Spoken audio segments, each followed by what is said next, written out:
Remember to support the Purity Heroes campaign by Purity Coffee. Purity Coffee is matching first-time orders and donating to nurses, doctors, and EMTs on the front lines of the COVID crisis. Healthcare workers also receive 30% off at puritycoffee.com. The Purity Heroes campaign, supporting our frontline healthcare workers fighting against COVID. Make sure to use promo code PODCAST for 10% off your first subscription. puritycoffee.com. Hello, podcast listeners and coffee drinkers from around the world. You are now listening to the Coffee, Health, and Science podcast. I'm your host, Jordan River, and I want to thank you for tuning in today. Before we get started, please tell a friend about the Coffee, Health, and Science podcast. Share the show with a coffee lover, with a peer, with a colleague. We do appreciate it. Make sure you give the show a good rating and review. It helps move us up in the charts, and it helps grow the show more than you might think. Today's episode is the second installment of our Coffee History series.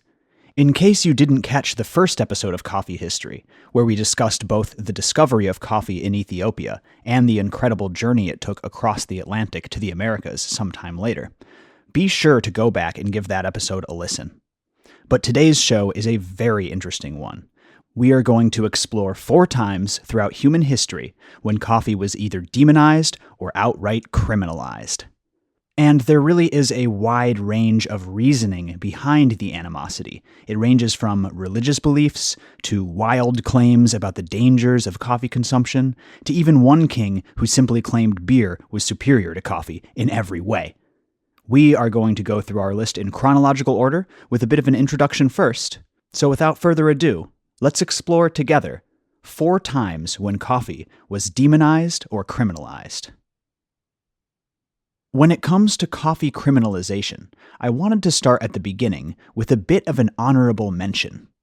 You see, the 4 time periods on our list that we will be exploring today all revolve around kings and leaders criminalizing coffee to keep coffee away, to keep coffee out of the hands of their citizens. But this first tale revolves around keeping coffee in the hands of the people. You see, legend has it that coffee was discovered in Ethiopia by a fateful goat herder named Kaldi. If you listened to the first episode of Coffee History, you learned that, according to legend, Kaldi discovered the properties of raw coffee cherries, but it wasn't until they were passed on to a monk that coffee was actually roasted and brewed into the beverage that we know today. Supposedly, that first monk was a Yemenese Sufi, an Islamic holy person, and supposedly, the Yemenese people were the first people to truly understand the entire process of growing, roasting, and brewing drinkable coffee. As it turns out, people loved the coffee, of course, and the Yemenese merchants quickly realized the value of maintaining a stranglehold over this rare and delicious beverage. In order to maintain their monopoly, they made certain, under penalty of death, that no plants or viable seeds left the country. Well, eventually that all changed when in the year 1616, a Dutch East India Company merchant stole a couple of plants as he was leaving Yemen. These plants would provide the lineage for the coffee that was eventually brought to Java by the Dutch, allowing for the global spread of the coffee phenomenon. As you will see today in our exploration, as the warm tide of coffee crashed onto the shores of the wide array of wildly different societies, they all reacted in vastly different and fascinating ways. So now that we've got our introduction out of the way, let's begin our deep dive into the first instance of coffee being demonized. Let's you and I travel to the year 1600 AD, to the nations of Christendom. Coffee was still largely controlled by the nations of Islam, but it had spread via Islamic traders and had begun to enter Italy and Europe. Enough movement to catch the attention of the Catholic Church. Because of coffee's deep roots in Islamic culture, the Catholic clergy had long labeled coffee as the devil's brew, and at the very end of the 1500s, members of the church were urging Pope Clement VIII to place a ban on coffee, preventing it from infecting the nations of Christianity. They claimed that because Islam forbade the drinking of wine, which was central to Christian holy practices and ceremonies, they had developed coffee as their substitute to wine, which made it an unchristian, sacrilegious drink that shouldn't be allowed into Christendom, and they urged that its trade and consumption be forbidden outright. According to legend, though, Pope Clement did no such thing. Upon tasting coffee himself, he supposedly declared, quote, "This Satan's drink is so delicious that it would be a pity to let the infidels have exclusive use of it," end quote. He was also attributed as saying, quote, "We shall fool Satan by baptizing it and making it a truly Christian beverage," end quote. Pope Clement VIII went on to bless the coffee beans, allegedly due to his observations that coffee appeared to be better for the people than alcohol from a health perspective and a spiritual perspective. This blessing surely upset the anti-coffee contingent in the Vatican, but us coffee drinkers should be glad that Clement chose the course of action that he did. The blessing allowed coffee to be freely traded and consumed within Europe, solidifying its existence as a truly European beverage. I, for one, am very glad that the Catholic clergymen didn't get their way and fully criminalize this delicious drink. I'm not personally well read on the history of Pope Clement VIII, but I love the fact that even then, the holy man himself was wise enough to observe that coffee was a much healthier choice than the many alcoholic beverages that people would consume at the time, often with all 3 meals. And he acted on that belief and opened the floodgates for coffee into Europe. Just that fact alone makes me interested in him as a figure in history. Let's move on now to our second instance of coffee animosity. Fast forward a few decades to around the year 1623 and shift your focus this time to the grand city of Istanbul, occasionally renamed to Constantinople, the heart of the incredible Ottoman Empire. In the year 1622, the Ottoman nobilities and janissaries had Sultan Osman II assassinated, and after a brief regression to the previous king, eventually the way was paved for the new leader of the empire to be crowned, one Murad IV.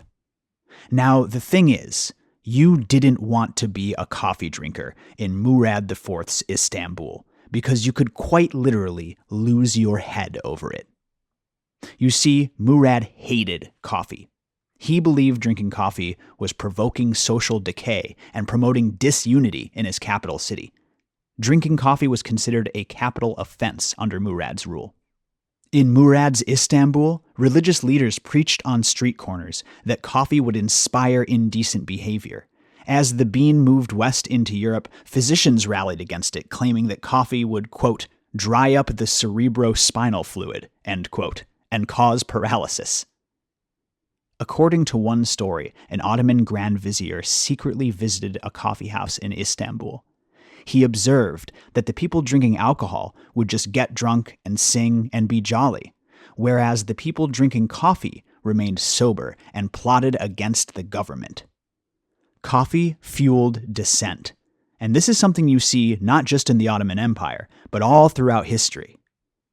I'd like to share with you a few paragraphs from an article I found on this subject on atlasobscura.com. It really does a great job of laying out coffee houses' role in Ottoman society and how it differed from other gathering places like taverns.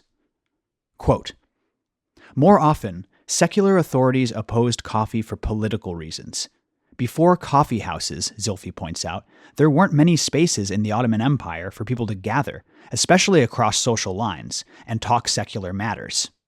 Mosques offered a gathering place, but rarely accommodated long, worldly chit-chat. Taverns weren't good for Muslims, and patrons usually got ripped with people they knew, had fun, and passed out. Coffee houses, though, were considered acceptable for Muslims. They were cheap, and they lacked social restrictions, so they were accessible to everyone. The way they made coffee, slowly brewed in a special pot for almost 20 minutes, and then served in a cup filled to the brim, so bitter and scalding hot that it could only be consumed in tiny sips, encouraged patrons to sit, watch whatever entertainment came through, and talk. Coffee houses were a new social space that encouraged class mixing and energetic conversations about cities and governments." And guess what? Murad IV did not want you having conversations about his governments. The Sultan himself was so intent on eradicating coffee that he would supposedly disguise himself as a commoner and walk the streets of Istanbul with a 100-pound broadsword. The story goes that he would sneak up on unsuspecting coffee drinkers in disguise and decapitate them where they sat with one swift stroke of his giant sword. Luckily, Murad IV's successor was more lenient. The punishment for a first-time offense was a, quote, light cudgeling, end quote. Caught with coffee for a second time, the perpetrator was sewn into a leather bag and tossed into a river. Yikes. What's truly amazing, though, people still drank coffee. And you see this time and time again throughout history. The drink is so intertwined in our cultures that removing it by force never really seems to work out in the long run. The fact is, humans love coffee. They're going to drink it. And if you're someone who's in a position of power, it's probably best to just get used to that fact and let it be. Now let's go ahead and turn our attention to our third example of criminal coffee. And let me tell you, this one is truly extraordinary. The time is 1746. The place, Sweden. And this time, the coffee-hating ruler in question is Sweden's King Gustav III. Right off the bat, what I find interesting about this particular case is that Gustav wasn't resisting the introduction of coffee into his culture. In fact, Gustav III took the throne around 75 years after coffee had been thoroughly introduced to Swedish culture. But that didn't stop him from waging a war on coffee, this time not for religious purposes, or even out of fear of dissent. No, it seems that Gustav genuinely believed that coffee was horrible for the human body, even going so far as to label it a poison. Once Gustav III took the throne, he used his powers immediately to begin attacking coffee. In 1746, a royal edict was issued against coffee and tea due to, quote, the misuse and excesses of tea and coffee drinking, end quote. Heavy taxes were levied on consumption, and later, coffee was banned completely, and Swedish authorities were even reported as confiscating and destroying coffee paraphernalia. Imagine the sight of Swedish police smashing coffee cups and dishes on the street. As in all our examples today, despite the ban, coffee consumption continued. Now here's where the story gets really, really bizarre. Gustav wanted more than to just illegalize coffee. He wanted to prove that his beliefs about the incredible dangers of coffee were true, and he wanted to show the world just how unhealthy this beverage was. So King Gustav III of Sweden arranged for an official, royal experiment to be conducted to prove just how poisonous coffee is. The experiment consisted of taking two identical twins from a Swedish jail who were both set to be executed for murder and forcing them to drink excessive coffee and tea every day until it killed them. One prisoner was instructed to drink 3 pots of coffee a day, while the other twin was instructed to drink 3 pots of tea per day. King Gustav must have honestly believed his own anti-coffee rhetoric because he fully expected the twins to quickly fall ill from overconsumption and eventually die, proving once and for all that coffee and tea are in fact horribly unhealthy. Well, as it turns out, fate and history carry with them quite a bit of irony, because the twins didn't fall ill and die, and unfortunately for Gustav III, he was actually shot and killed during a masquerade in 1792, long before either the tea drinker or the coffee drinker died. The story gets even more bizarre as it turns out that the people who were in charge of conducting the experiment died as well, leaving the tea and coffee drinking murderers to continue their over-caffeination by themselves. And in case you're wondering, the tea drinker lived to be 83 years old before finally succumbing to the poison drink, and according to legend, the coffee drinker outlived him to an unknown age. This is rather hilarious if you look back on this knowing what we now know about coffee and longevity, especially seeing as how these prisoners lived well into their 80s in a time before modern medicine, basically doing nothing but consuming antioxidant-rich beverages every day. Nice try, Gustav, but I don't think the experiment went down quite the way that you expected it to. All right, what a wild one that was. Let's wrap it up now with our final example of coffee demonization. And it brings us to the great nation of Prussia in the year 1777. King Frederick II, or Frederick the Great, has ruled Prussia for nearly 40 years. On September 13th, 1777, Frederick the Great issued an official royal proclamation decrying coffee consumption and proclaiming beer to be the superior beverage. In it, he wrote, quote, "It is disgusting to notice the increase in the quantity of coffee used by my subjects, and the amount of money that goes out of the country in consequence. Everybody is drinking coffee. If possible, this must be prevented. My people must drink beer. His Majesty was brought up on beer, and so were his ancestors and his officers. Many battles have been fought and won by soldiers nourished on beer, and the king does not believe that coffee-drinking soldiers can be depended on to endure hardship or to beat his enemies in case of the occurrence of another war." End quote. And if I may go one step further in painting Frederick as our story's antagonist, it has been said that, despite his proclamations, Frederick himself drank copious amounts of coffee. So once again, we come to this issue of motive. Why would Frederick be so afraid of coffee in Prussia?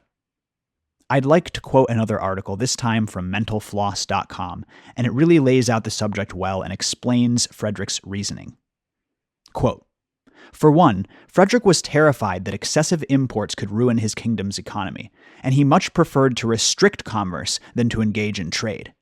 Since coffee, unlike beer, was brought in from across the border, Frederick regularly griped that at least 700,000 thaler leave the country annually just for coffee, money he believed that could be funneled into well-taxed Prussian businesses instead." End quote. Quote, "To redirect the people's spending patterns, Frederick ordered a number of steep restrictions, demanding that coffee roasters obtain a license from the government. This sounds like a reasonable regulation until you learn that Frederick summarily rejected nearly all of the applications, granting exceptions only to the people who were already cozy with his court. Frederick was adamant about keeping coffee out of the hands and mouths of poor people, writing, quote, 'This foreign product has extended into the lowest classes of human society and caused great contraband activities,' end quote. To stop them, he hired approximately 400 disabled soldiers to work as coffee spies, or sniffers, to roam city streets, quote, 'following the smell of roasting coffee whenever detected, in order to seek out those who might be found without roasting permits,' end quote. That is absolutely wild. And of course, as in all other cases, these restrictions eventually failed. More and more coffee smugglers and illegal roasters sprung up, and people continued to consume until eventually Frederick the Great died and his anti-coffee legislation was lifted. I found it particularly hilarious that Frederick argued the health benefits of beer over coffee, and I'd like to end this segment with a quote from a letter Frederick the Great wrote to Robert Liberalus, excuse the pronunciation there, a scholar of German Jewish history. Quote, "It is despicable to see how extensive the consumption of coffee is. If this is limited a bit, people will have to get used to beer again. His Royal Majesty was raised eating beer soup, so these people can also be brought up nurtured with beer soup. This is much healthier than coffee." End quote. I hope you enjoyed today's installment of Coffee History. I know I sure enjoyed producing it. I look forward to bringing you more entertaining and educational content around coffee and health, as well as more coffee history in the future. This is Jordan Rivers signing off, wishing you an extraordinary day. We'll see you next time on the Coffee, Health, and Science Podcast.